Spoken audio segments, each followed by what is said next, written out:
Hi hello ಎಲ್ಲರಿಗೂ ನಮಸ್ಕಾರ. ನಾನು Rashmi. Welcome back to my YouTube channel. ಎಲ್ಲರೂ ಚೆನ್ನಾಗಿದ್ದೀರಾ ಅಂತ ಅಂದ್ಕೊಂಡು ವೀಡಿಯೋನ ಸ್ಟಾರ್ಟ್ ಮಾಡ್ತಾಯಿದ್ದೀನಿ. ಇವತ್ತಿನ ರೆಸಿಪಿಯಲ್ಲಿ ನಾನು ಟೊಮೊಟೊ ಬಾತ್ನ ಮಾಡ್ತಾಯಿದ್ದೀನಿ. ಇದು ತುಂಬಾ ಈಸಿ, ಹಾಗೆ ರುಬ್ಬಿ ಮಾಡೋದು. ಇದಕ್ಕೆ ಒಲೆ ಮೇಲೆ ಪ್ಯಾನ್ ಇಟ್ಕೊಂಡು ಇದಕ್ಕೆ ಧನಿಯಾ, ಜೀರಿಗೆ, ಮೆಣಸು ಮತ್ತು ಒಣಮೆಣ್ಸಿನ್ಕಾಯಿ, ಹಾಗೆಯೇ ಸೋಂಪು ಮತ್ತು ಒಂದು ಚಕ್ಕೆ ಇದನ್ನೆಲ್ಲ ಹಾಕ್ಕೊಂಡು 1 ಸೆಕೆಂಡ್ ಹಾಗೆ ಬೆಚ್ಚಗೆ ಮಾಡ್ಕೊಬೇಕು. ಇದಕ್ಕೆ ಒಂದು ಟೊಮೊಟೊನು ಹಾಕ್ಕೊತಾ ಇದ್ದೀನಿ. ಇದನ್ನೆಲ್ಲ ಹಾಕ್ಕೊಂಡು ಚೆನ್ನಾಗಿ ಸ್ವಲ್ಪ ಟೊಮೊಟೊ ಎಲ್ಲ ಸ್ವಲ್ಪ ಫ್ರೈ ಆಗಬೇಕು, ಹಾಗೆಯೇ ಮೆಣಸಿನ್ಕಾಯಿ ಎಲ್ಲ ಫ್ರೈ ಆಗಬೇಕು. ಅಲ್ಲಿವರೆಗೂ ಅದನ್ನು ಹಾಗೆ ಕೈ ಆಡಿಸ್ಕೊಬೇಕು. ಇದಕ್ಕೆ ಸ್ವಲ್ಪ ಸಂಬಾರ ಮತ್ತು ಜೀರಿಗೆ, ಸೋಂಪು ಇದೆಲ್ಲ ಸ್ವಲ್ಪ ಇದಾದಮೇಲೆ ಇದಕ್ಕೆ ಟೊಮೊಟೊನ ಹಾಕ್ಕೊಬೇಕು. ಒಂದು ಟೊಮೊಟೊ ಹಾಕ್ಕೊಳ್ಳಿ ಸಾಕು, ಏಕೆಂದರೆ ರುಬ್ಬೋದಕ್ಕೆ ಒಂದು ಟೊಮೊಟೊ ಹಾಕಿ ನಾನು ಹಾಗೆಯೇ ಒಗ್ಗರಣೆಗೆ 2 ಟೊಮೊಟೊನ ಹಾಕ್ತಾಯಿದ್ದೀನಿ. ಲಾಸ್ಟಲ್ಲಿ ಕಾಯಿ ತುರಿನ ಹಾಕ್ಕೊಂಡು ಹಾಗೆಯೇ ಫ್ರೈ ಮಾಡಿಕೊಂಡು ಅದನ್ನೆಲ್ಲ ಮಿಕ್ಸಿ ಜಾರ್ಗೆ ತೊಗೊಂಡ್ಬಿಡೋಣ. ಇದು ಆರದ ಮೇಲೆ ರುಬ್ಕೊಬೇಕು. ಆರೋಕ್ಕಿಂತ ಮುಂಚೆ ರುಬ್ಕೊಂಡ್ರೆ ಅದು ಮಿಕ್ಸಿಗೆ ಹಾಕ್ತೀವಿ ಅಲ್ವಾ, ಸಿಡಿಯೋ ಚಾನ್ಸಸ್ ಇರುತ್ತೆ. ಅದಕ್ಕೋಸ್ಕರ ಆರದ ಮೇಲೆ ಮಿಕ್ಸಿ ಜಾರ್ಗೆ ಹಾಕ್ಕೊಬೇಕು.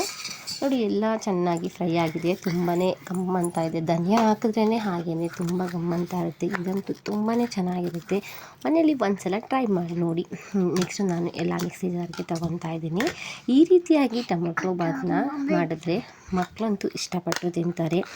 ನೋಡಿ, ಕ್ಲೀನಾಗಿ ನುಣ್ಣಗೆ ರುಬ್ಕೊಂಡು ಬಂದಿದ್ದೀನಿ. ಇವಾಗ ನಾನು ಅದೇ ಕುಕ್ಕರ್ ಇಟ್ಕೊಂಡಿದ್ನಲ್ಲ, ಫ್ರೈ ಮಾಡ್ಕೊಂಡಿದ್ನಲ್ಲ, ಅದಕ್ಕೇ ಮತ್ತೆ 2 ಟೇಬಲ್ ಸ್ಪೂನ್ ಆಯಿಲ್ನ ಹಾಕ್ಕೊಂಡು ಇದಕ್ಕೆ 1 ಏಲಕ್ಕಿ ಮತ್ತು ಚಕ್ಕೆ ಇಷ್ಟೇ ಹಾಕೋದು. ಬೇರೆ ಯಾವುದೇ ಮಸಾಲೆನೂ ನಾನು ಹಾಕಲ್ಲ ಇದಕ್ಕೆ. ನೆಕ್ಸ್ಟು 2 ಆನಿಯನ್ನ ತೊಗೊಂಡು ಸಣ್ಣದಾಗಿ ಕಟ್ ಮಾಡಿ ಇಟ್ಕೊಂಡಿದ್ದೆ. ಆನಿಯನ್ ಜೊತೆಗೆ ನಾನು ಹಸಿಮೆಣ್ಸಿನ್ಕಾಯಿನ ಹಾಕ್ಕೊತಾ ಇದ್ದೀನಿ. ನಿಮಗೇನಾದರೂ ಸ್ಪೈಸಿಯಾಗಿ ತಿನ್ನಬೇಕಂತ ಅನಿಸಿದ್ರೆ ಈ ಥರ ಹಸಿಮೆಣ್ಸಿನ್ಕಾಯಿನ ಹಾಕ್ಕೊಳ್ಳಿ. ನಿಮಗೇನಾದರೂ ಸ್ಪೈಸಿ ಬೇಡ ಅಂತ ಅನಿಸಿದ್ರೆ ಹಸಿಮೆಣ್ಸಿನ್ಕಾಯಿನ ಹಾಕ್ಕೊಳ್ಳೋದಕ್ಕೆ ಹೋಗ್ಬಿಡಿ. ಯಾಕೆಂದರೆ ನಾವು ಆಲ್ರೆಡಿ ರುಬ್ಬೋದಕ್ಕೂ ಮೆಣ್ಸಿನ್ಕಾಯಿನ ಹಾಕ್ಕೊಂಡಿದ್ದೀವಿ ಅಲ್ವಾ, ಅದಕ್ಕೋಸ್ಕರ ಹಸಿಮೆಣ್ಸಿನ್ಕಾಯಿ ಬೇಕಂದರೆ ಹಾಕ್ಕೊಳ್ಳಿ, ಇಲ್ಲಾಂದರೆ ಹಾಕ್ಕೊಳ್ಳೋಕೆ ಹೋಗಬೇಡಿ. ಆನಿಯನ್ನು ಮತ್ತು ಮೆಣಸಿನ್ಕಾಯಿ ಚೆನ್ನಾಗಿ ಫ್ರೈ ಆಗಬೇಕು. ಬ್ರೌನ್ ಕಲರ್ ಬರೋವರೆಗೂ ಫ್ರೈ ಮಾಡ್ಕೋಬೇಕು.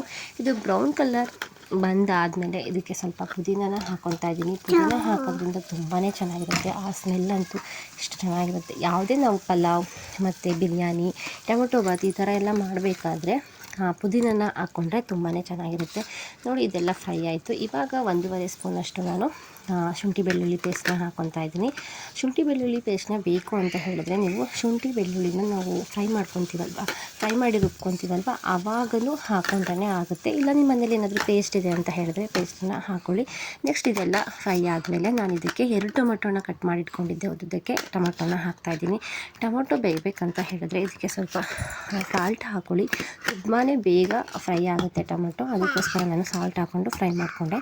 ನೆಕ್ಸ್ಟ್ ಇದೆಲ್ಲ ಫ್ರೈ ಆದಮೇಲೆ ಇದಕ್ಕೆ ನಾನು 1 ಟೀ ಸ್ಪೂನ್ ಅರಿಶಿಣದ ಪುಡಿ, ಹಾಗೆಯೇ ಧನಿಯಾ ಪುಡಿ ಮತ್ತು ಅಚ್ಕಾರದ ಪುಡಿನ ಹಾಕ್ಕೊತಾ ಇದ್ದೀನಿ. ನೋಡಿ, ನೆಕ್ಸ್ಟ್ 1 ಚಿಟಿಕೆಯಷ್ಟು ಗರಂ ಮಸಾಲೆನ ಹಾಕ್ಕೊಳ್ಳಿ. ಗರಂ ಮಸಾಲೆ ಹಾಕೋದ್ರಿಂದ ಫ್ಲೇವರ್ ತುಂಬಾ ಚೆನ್ನಾಗಿರುತ್ತೆ. ನಿಮಗೇನಾದರೂ ಅಚ್ಕಾರದ ಪುಡಿ ಬೇಡ ಅಂತ ಹೇಳಿದ್ರೆ ಹಾಕ್ಕೊಳ್ಳೋಕೆ ಹೋಗ್ಬೇಡಿ. ಯಾಕೆಂದರೆ ನಾನು ರುಬ್ಬೋದಕ್ಕೆ ಮತ್ತು ನಾನು ಒಗ್ಗರಣೆಗೆ 2ಕ್ಕೂ ಮೆಣಸಿನ್ಕಾಯಿನ ಹಾಕಿದ್ದೆ. ನಿಮಗೆ ತುಂಬಾ ಸ್ಪೈಸಿ ಮನೇಲೆಲ್ಲ ತಿಂತಾರೆ ಅಂತ ಹೇಳಿದ್ರೆ ಈ ಥರ ಮಾಡ್ಕೊಳ್ಳಿ. ನಾನು ಅಚ್ಕಾರದ ಪುಡಿನ ಹಾಕೋದ್ರಿಂದ ಕಲರ್ ಚೆನ್ನಾಗಿ ಬರುತ್ತೆ, ಅದಕ್ಕೋಸ್ಕರ ಅಚ್ಕಾರದ ಪುಡಿನ ಹಾಕ್ತಾಯಿದ್ದೀನಿ. ನೆಕ್ಸ್ಟ್ ಇದನ್ನು ರುಬ್ಬಿಟ್ಕೊಂಡಿರ್ತೀವಲ್ವ ಮಸಾಲೆ, ಅದನ್ನೆಲ್ಲ ಆ್ಯಡ್ ಮಾಡಬೇಕು.